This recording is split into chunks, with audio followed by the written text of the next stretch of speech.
Si è svolta stamani una giornata di studi per presentare alcuni restauri eccellenti realizzati nella nostra provincia.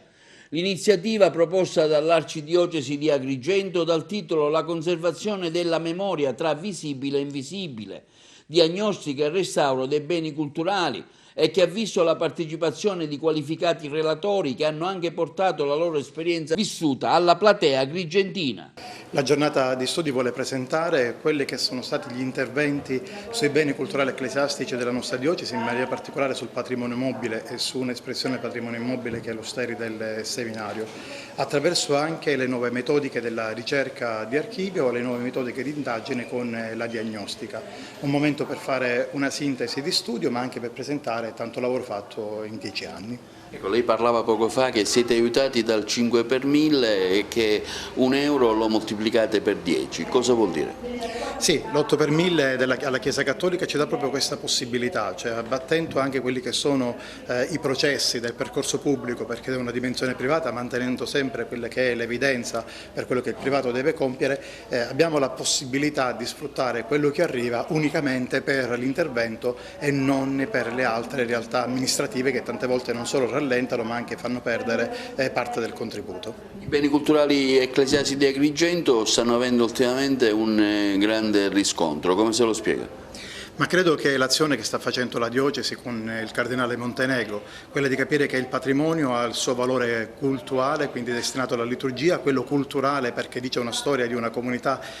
di una Chiesa, ma dice anche il bene di un territorio e pertanto anche far comprendere che dal bene culturale può arrivare un benessere per il territorio è l'azione che stiamo svolgendo per Agrigento e per tutto il territorio della provincia.